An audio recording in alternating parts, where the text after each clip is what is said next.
Hi, welcome to our channel. இப்போ நம்ம வந்து ஈவினிங் ஸ்நாக்ஸில் வந்து சிம்பிளாக ஒரு கேக் ரெசிபி வீட்டில் எப்படி செய்வோமோ சிம்பிளான கேக் ரெசிபி பசங்களுக்கு ரொம்ப பிடிக்கும். நம்ம கோதுமை மாவு, பால், சர்க்கரை வச்சு செய்யலாம்.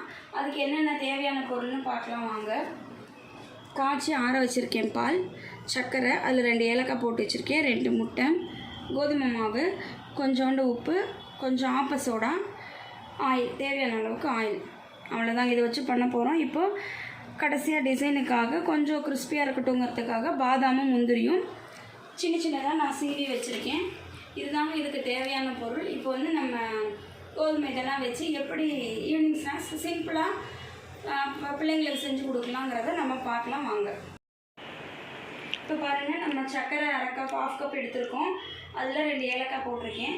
அதை வந்து நம்ம மிக்ஸி ஜாரில் மாற்றி இப்போ பவுடர் அரைச்சிட்டு வந்துட்டு பார்க்கலாம். இப்போ நம்ம 2 முட்டை உடச்சி ஊற்றி வச்சுருக்கோம். ஆயில் வாங்க இப்போ இதை போட்டு மிக்ஸ் பண்ணிக்கலாம். இப்போ 2 முட்டை ஊற்றிக்கிறேன்.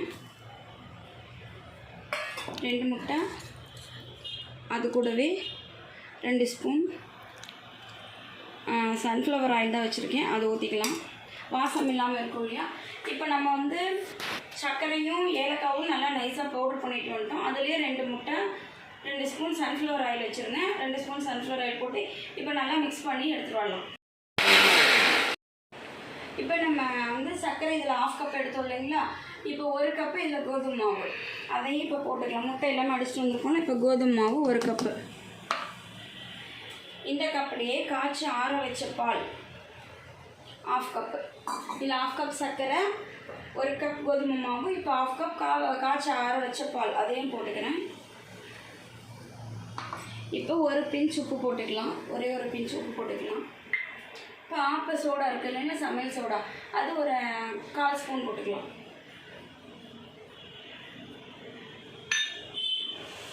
இப்போ நம்ம இதெல்லாமே மிக்சியில் நல்லா ஒரு என்ன சொல்கிறது, ஐஸ்கிரீம் பதத்துக்கு, நல்ல ஐஸ்கிரீம் பதத்துக்கு நம்ம வந்து மிக்சியில் போட்டு அடிச்சுட்டு வந்துடலாம். நம்ம மிக்சி ஜாரில் போட்டு எல்லாம் அரைச்சிட்டு வந்துட்டோம். ஃபஸ்ட்டு வந்து 1/2 கப் சர்க்கரை, 2 ஏலக்காய், அது 2 நல்லா பவுடர் பண்ணிக்கிட்டோம். அதுக்கப்புறம் 2 egg, 2 spoon oil, sunflower oil ஊற்றினேன், அதுவும் போட்டு நல்லா மிக்ஸ் பண்ணிட்டு வந்துட்டோம்.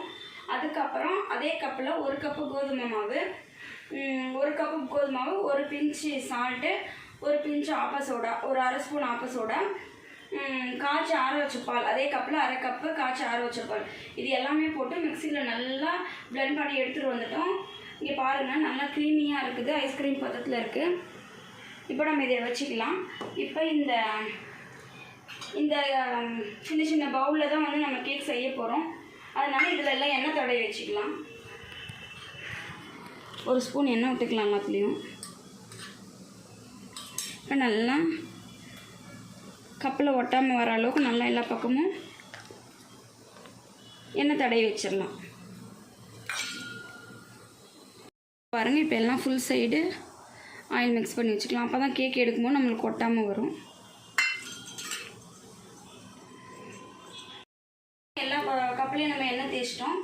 இப்போ நம்ம அரைச்சி வச்ச இந்த கேக் பாருங்கள் எவ்வளோ அழகாக வருது பாருங்கள். 1/2 கப் தான் ஊற்றணும், ஏன்னா அது வெந்து வரத்துக்கு அப்போ தான் கரெக்டாக இருக்கும். எல்லாம் இதுலேயும் 1/2 கப் மட்டும் ஊற்றிக்கலாம். பாருங்கள், இந்த பதத்தில் இருந்தால் தான் இதுதான் கரெக்டான பதம். ஸோ 1/2 கப் மட்டும் ஊற்றிக்கலாம்.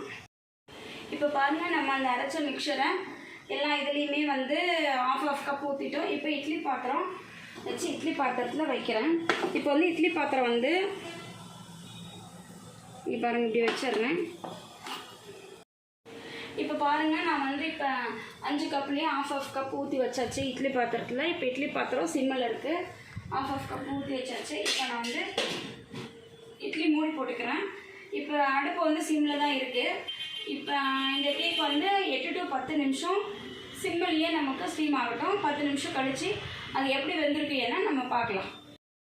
இப்போ பாருங்கள், நம்ம 8 to 10 நிமிஷம் வச்சுருக்கோம். இப்போ நம்ம இந்த டூலிப் வச்சு குத்தி பார்க்கலாம் எப்படி வெந்திருக்கு என்னன்ட்டு பார்க்கலாம் வாங்க.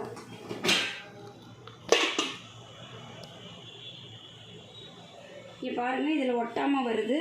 இப்படி வந்து டூலிப்பில் ஒட்டாமல் வரணும். ஓகே, கேக் வெந்துருச்சு. இப்போ ஸ்டவ் ஆஃப் பண்ணிக்கலாம். இப்போ நம்ம ஒன்று எடுத்து வச்சுக்குவோம்.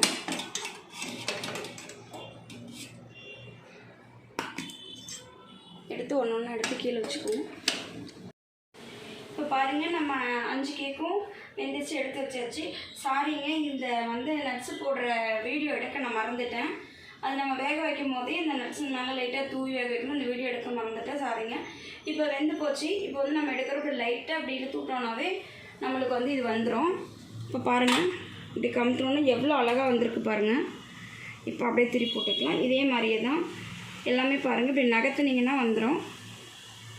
இப்படி லைட்டாக நகர்த்துனீங்கன்னா வந்துடும். இங்கே பாருங்கள் எப்படி வந்திருக்குன்னு பாருங்கள்.